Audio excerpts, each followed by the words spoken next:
Thank you. It is now my pleasure to introduce Tabari Coleman. Tabari Coleman, MPA, is a training consultant and social justice advocate known for his thoughtful but direct approach in facilitating dialogue sessions that focus on building empathy, and he will speak to us now about facilitating mixed-race discussions.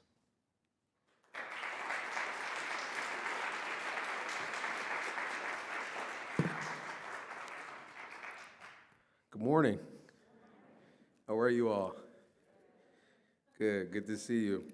I was sitting there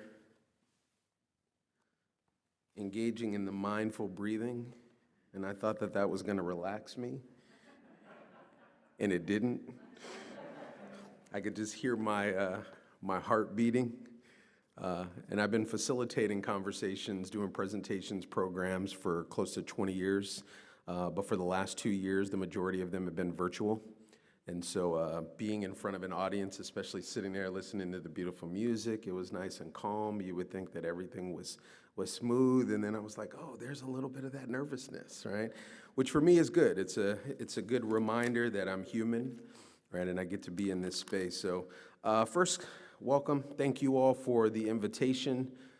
I was here at the Ethical Society about 5 years ago, doing a workshop presentation, if you will, on unconscious bias, and actually met someone who's become a friend, and I'm really grateful for their partnership in the work. A number of people, actually, I'm surprised at some of the people I've known who've been here, so it's been great to see some familiar faces.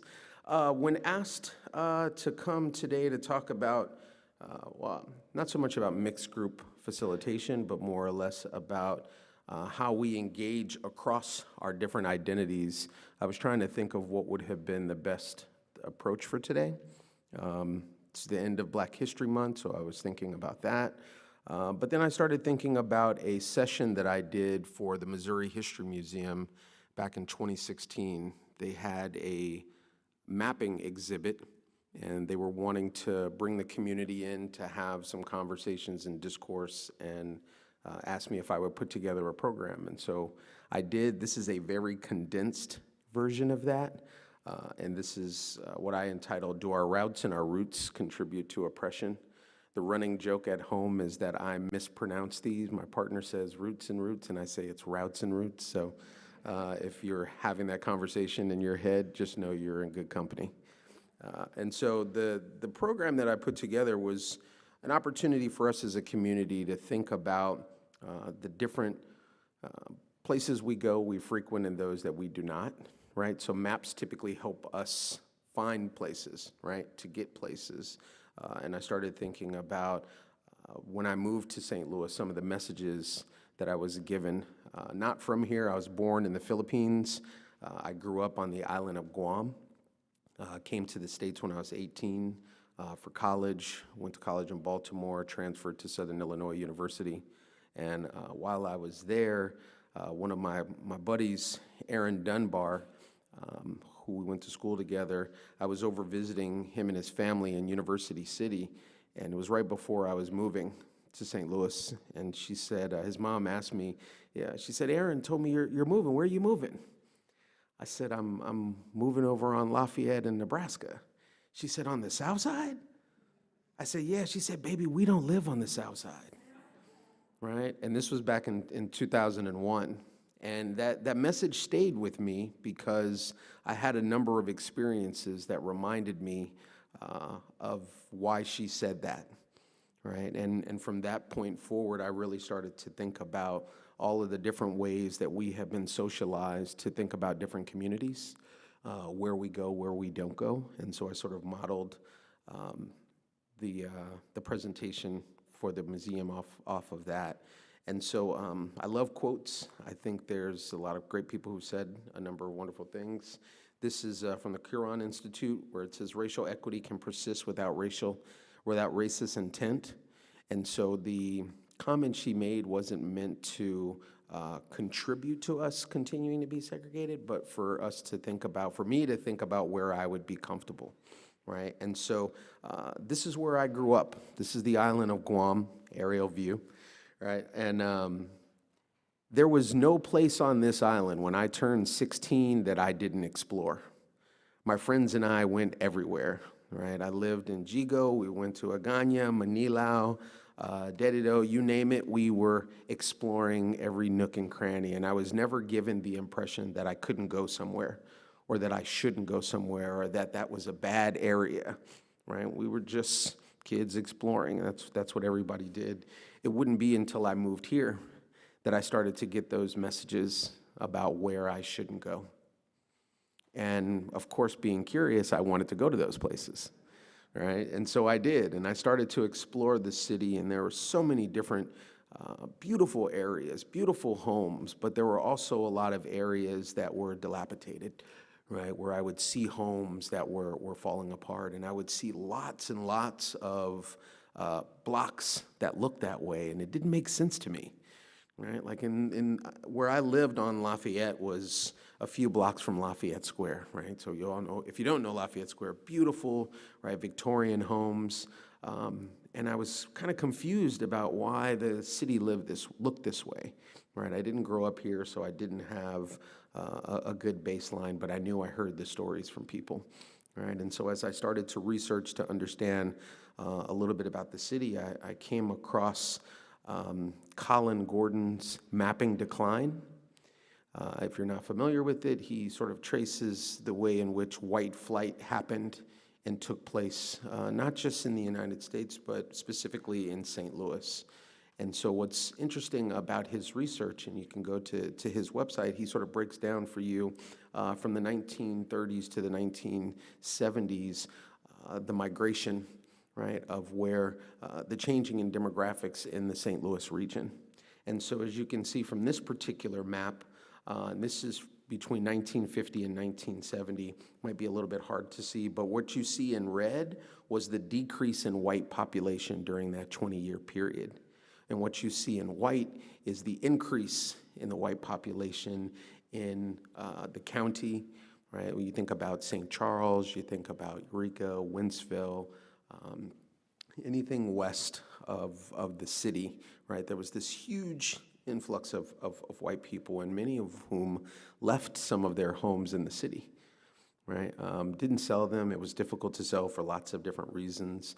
The federal government, through the National Housing Act, subsidized those families being able to move, right? And to be able to go into communities that otherwise would not allow Black and brown folks to live and to go there. And so as I started to uncover this, I was surprised to learn some things, but then I started to realize that that added to some of the challenges that we still see showing up today, right? So when I started looking at this was 2016, it's still present today. So this is one of the articles, one of the ads that I came across from the 1962 Evening Post, right? And it started to explain ways in which there was a fear happening in our community about who could live where and why, who we didn't want living in certain communities.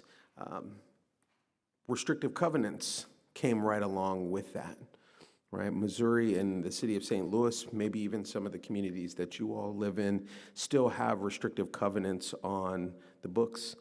It doesn't mean that they're legally upheld, but it's still in many of those bylaws. Some of you all might be familiar with the case Shelley versus Kramer, right? This was a landmark civil rights case here in St. Louis, which looked at the enforcement of racial covenants in different parts of the city, right? Not just the city, but in our area. And what it upheld was that the covenants themselves were not illegal, but the enforcement of the covenants were, right? So you can enter into a covenant with your neighbors to agree not to sell to families of color, right? Specifically Black families, but if one of you all took that to court, you wouldn't win, right? And so again, this was new information for me. There were things that I was learning that I wasn't as familiar with, and what that led me to find, again, was more and more opportunities to look at some of the information that was being put out during that time, right? And so this is one of the pieces that ran in a paper. You all might be familiar with West Bell Place, right? Doesn't look anything like this today, but this is the 4300 of West Bell Place. And so the research continued to uncover a number of different things, such as some of you may be familiar with the video Displaced and Erased. Typically I would show it, trying to condense on time. But Displaced and Erased is a documentary, it's only about 8 minutes long, about Clayton's Black community. Right? And I was really surprised by this because for 11 years I had an office in Clayton. I know that there's Black and brown families in Clayton, but there isn't a Black community in Clayton, right? And so what this video, this documentary highlights is where that Black community once was, right? And through various efforts, not just eminent domain, but many of the families were, their homes were purchased, right, through different land grabs to be able to put up some of Clayton's business district, you know, and it's the question that I asked was, well, what if they had remained? What would that look like in that community for them to still be present, to still have home ownership in that space, right? And it isn't just Clayton, it's lots of different communities, not just in St. Louis, but throughout the country, right, in which Black families weren't given the opportunity to stay in those places, and therefore over time weren't able to reap some of the benefits, right? This is an example of some lots that were sold with restrictive covenants, right? You can see here, it says all homesteads include 1 acre or more with protective restrictions, right? And this were those restrictive covenants. And so as a part of engaging, talking, thinking through the ways in which this was happening, I started to ask the question, what would it look like had those people been able to stay, right? Because here we are in 2022, we know throughout the country, one of the hot button issues is around critical race theory, right? I know you all have seen it, there's different perspectives that people have on it, and the biggest challenge is that although a lot of people are talking about it, they're not talking about it in ways that reflect what it actually means, right? In many ways, they're arguing against themselves because the definition that they're providing is inaccurate,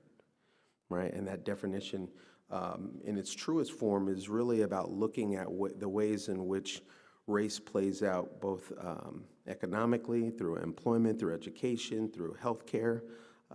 And so there were policies that were enacted that prevented Black people from being able to live in different places and do different things. And this went on for so long, so many generations, that now we see that even though policies have changed, right, and we have more access to different places, that doesn't mean that the issues of the past don't still show up today. So here you see Fox Meadows, right? This is a place that had restrictive covenants.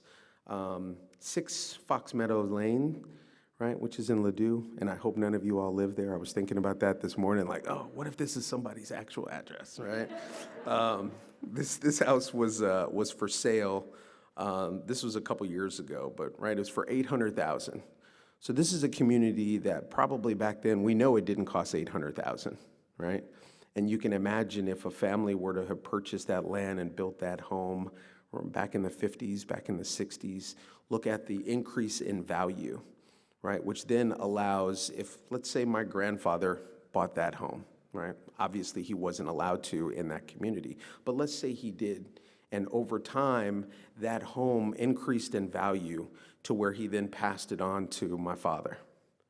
My father borrowed against that home to be able to start a business, right? To be able to send his kids to college, right? Then I come around and, you know, I'm having conversations with classmates and with people in the community about how hard my parents worked, right? And that everything we have, we worked for, but that Black family never had an opportunity to live in that community and never reap the benefits of the economic increase in value of those homes, right? And so all of those questions for me started to ask me to really think about community, and what does community really look like, right? How are we really engaging with one another in ways to help us fully understand our connection to each other, right? And so typically, if it were a different space, I have a number of different questions that I would pose, but I want you to just take a moment, right, and think about, what does community look like for you? How do you define that? I know the Ethical Society is a community. I know you all live in different communities outside of here, but take a moment and think about, how do you define that, right? When I travel outside of our region, and I meet other people who travel outside of the region, when you are asked where you're from, right? If you're in New York, or you're in California, or you're in Colorado, and people say, "Where are you from?" Right? Do you say Clayton, right? Or do we say St. Louis? Because most of us probably say St. Louis, right? Knowing that that's the biggest city that people would be familiar with. And yet, then if we are claiming this as our community, what responsibility do we have to that community? What responsibility do we have in terms of educating ourselves to the different ways that we have a responsibility to each other? Bell Hooks says, to build community requires vigilant awareness of the work we must continually do to undermine all the socialization that leads us to behave in ways that perpetuate domination. Right? All of us have been socialized to think about different communities in different ways, right? Starting with that first message that Aaron's mom told me, and then the subsequent messages that I would receive from people about where I shouldn't go, right? Where I shouldn't spend time. And in the process of having those conversations with people, I started to realize that there were lots and lots of stereotypes about the different neighborhoods, right? And so while Black folks were telling me to avoid places like Chesterfield and West County, right? Stay out of Deep South St. Louis. I think white people were more implicit in where it was suggested that I shouldn't go, because those were the messages that they were given, right? Think about if you all had a child, you may have children, right? And they get their license and they want to start driving, and they're like me and they want to just explore, right? Are there places that you would suggest that they shouldn't go to, right? And if so, where are those places? What are the demographics of the people who live in that community? The map that you're looking at, and I hope it's not, I apologize if it's offensive to anybody. I didn't create it. This came out in the RFT, I don't know, maybe 9 or 10 years ago, right? And so each of these represents some of the ways in which we stereotype different communities, right? And some of that has a much more challenging, how do I say that? It's harder to overcome some of those for some communities, right? And so growing up in St. Louis, right, or for some of you who might be transplants, think about, were there neighborhoods or groups of people you were taught to avoid, right? And if so, who lived in those places, right? How do we overcome some of those messages? Are those conversations that still show up for us today? Are we talking to others about how we're challenging some of those messages that we were received? There's not an area that I won't go into in our community, but there are places where I feel a little bit more comfortable than others, right? I think it's important that we venture out, right? One of the ways that we can support communities really quickly is simply to go into those communities and buy things.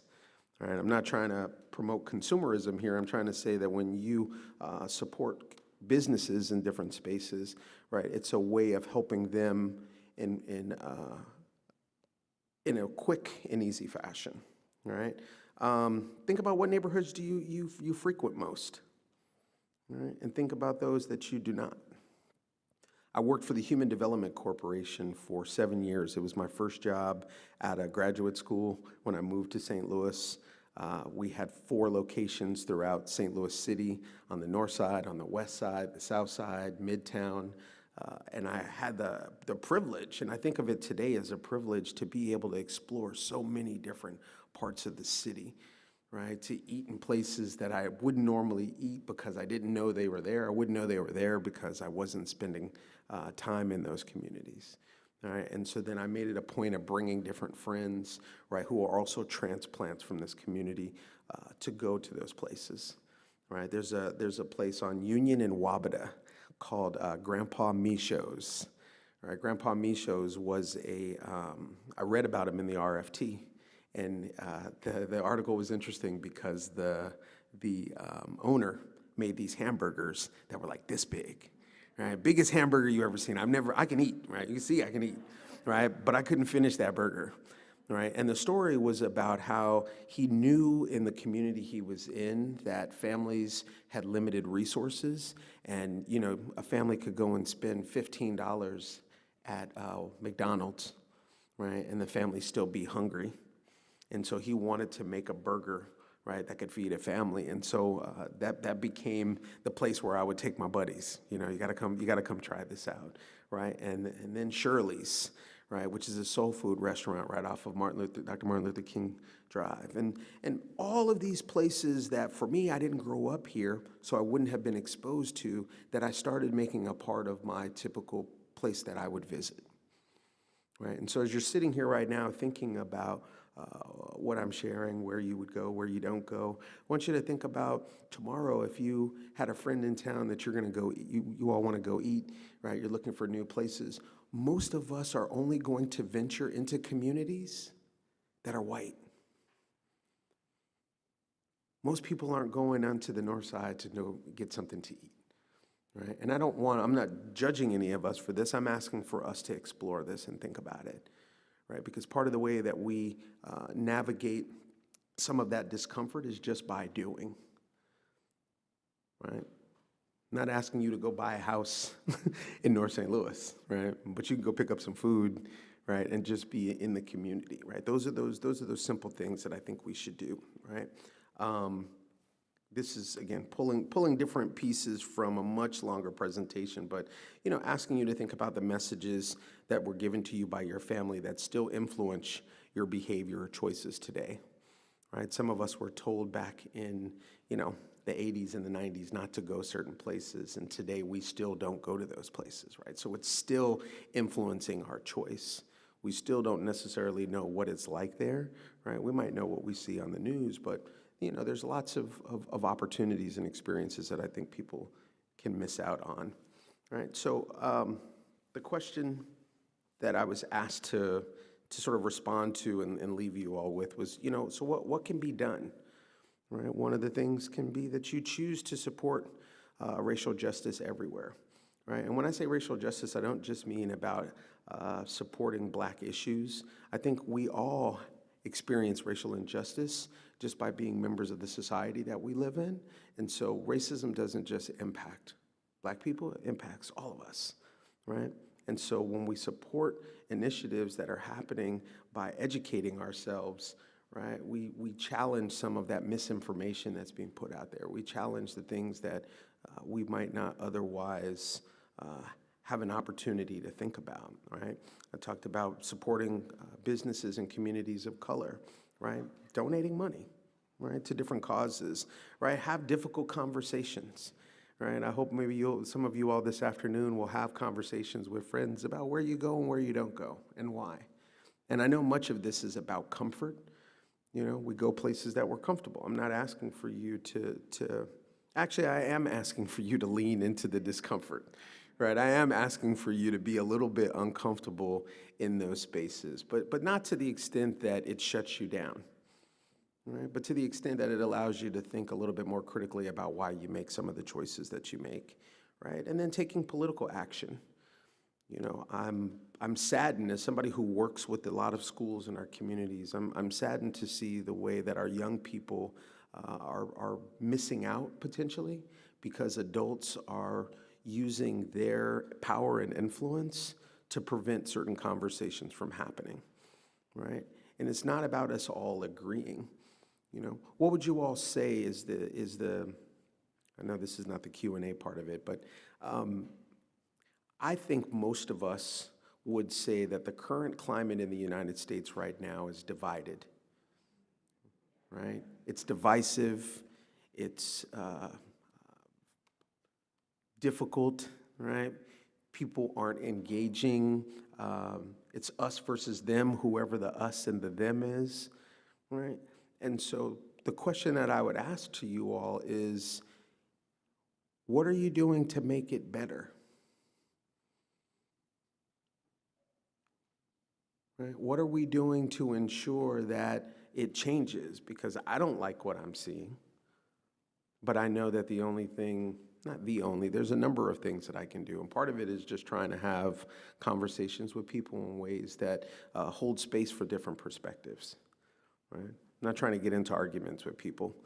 You know, I think sometimes because of the work that I do, people think of me as being maybe more liberal or progressive. That's not a title that I embrace, right? I just happen to hold some views that might align with that, but that isn't how I define myself, because unfortunately, if I'm define myself in that way, then when I'm with those who might define themselves as conservatives, right, then there's going to be this clash, and I don't necessarily want that. I don't think that that's helpful, right? And so this idea around mixed group dialogue, I think that we all have to figure out what exactly we're doing that might be contributing to some of those divisions. Right? Some of my friends who are on the left, I think of as being just as bad as my friends on the right, right? Like, we all need to be a little bit closer to the center to be able to hear one another, to be able to value and affirm one another, right? I don't have to agree with you, but I can find something in that conversation that I can affirm, so that way we can continue to be in community together, right? Because when I asked how you define it, hopefully you're thinking, continuing to think about that, and hopefully it also includes being able to engage in radical listening, right? To suspend judgment, to suspend what we may have come into the conversation believing that we knew, right? I knew a little bit about white flight, but I didn't necessarily know that it was as pervasive, all of the ways that policies still play out today.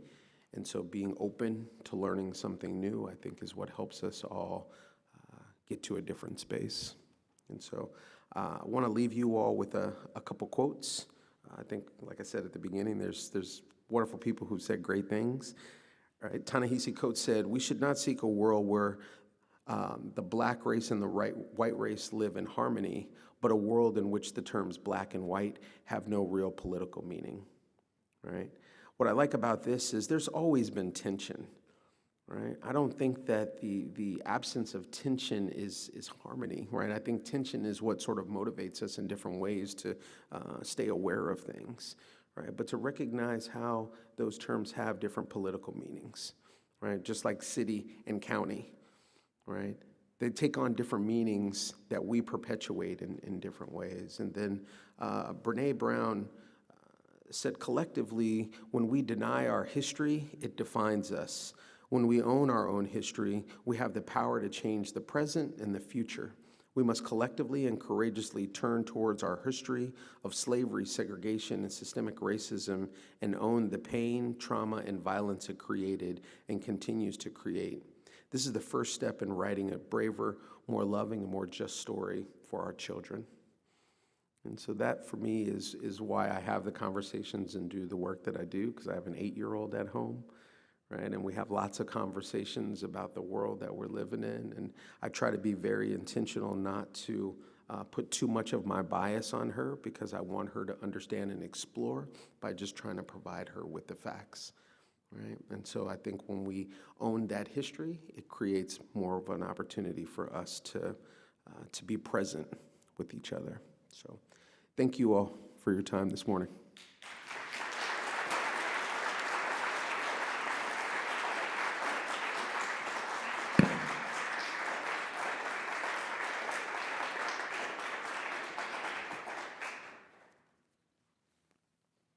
Thank you, Tabari. You gave us a lot to think about there. If you are moved to make a donation to the Society today, you can do so at ethicalstl.org/donate. We welcome your donations to support the work of the Ethical Society. Now I have a few announcements to read, and then I'll call James Croft up to give an announcement, while James Farquhar, a different James, completely different James, gets ready for cello. First announcement, please visit the book carts this morning during coffee hour. We have added many